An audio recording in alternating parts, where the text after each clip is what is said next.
नमस्कार, आप देख रहे हैं सिटी पोस्ट और मैं हूं अभिषेक मिश्रा।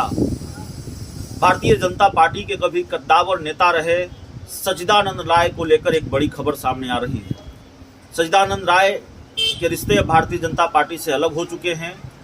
उन्होंने निर्दलीय उम्मीदवार के तौर पर बिहार विधान परिषद का चुनाव लड़ा था और सबसे अमीर उम्मीदवार के रूप में उनकी चर्चा हो रही थी। सच्चिदानंद राय धनबल से काफ़ी मजबूत माने जाते हैं।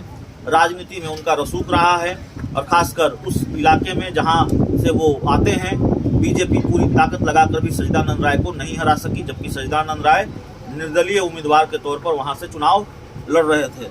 तो सच्चिदानंद राय को अब ये खबर आ रही है कि उनको लेकर खबर आ रही है कि मनी लॉन्ड्रिंग का मामला उन पर चल रहा है। ईडी के घेरे में वो आ गए हैं, ईडी का शिकंजा उन पर कसता जा रहा है।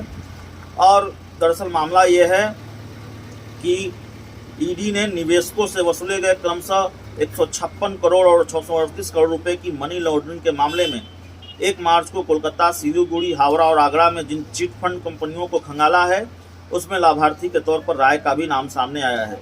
ईडी ने पिनकॉन ग्रुप और टावर इन्फोटेक प्राइवेट लिमिटेड नाम की 2 चिट फंड कंपनियों के 15 ठिकानों पर कोलकाता, सिलीगुड़ी, हावड़ा और आगरा में prevention of money laundering act के तहत छापेमारी की है।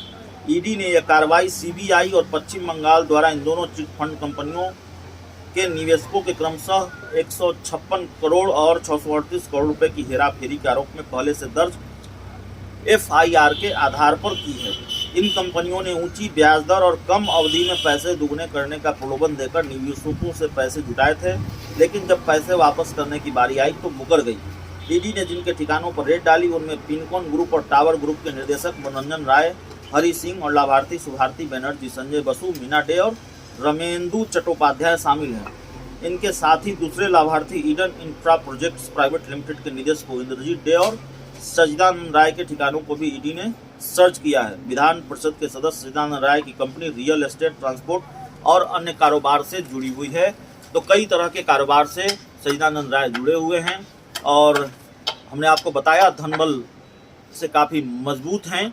और जब बिहार विधान परिषद का चुनाव लड़ रहे थे निर्दलीय उम्मीदवार के तौर पर, तो सबसे अमीर उम्मीदवार के नाम तौर पर ये इनकी नाम चर्चा में था। और भारतीय जनता पार्टी ने जब इनको किनारे लगाया, इनको टिकट नहीं मिला विधान परिषद का बीजेपी से, जबकि बीजेपी के बड़े नेता हुआ करते थे, तो इन्होंने निर्दलीय उम्मीदवार के तौर पर चुनाव लड़ने का फैसला किया।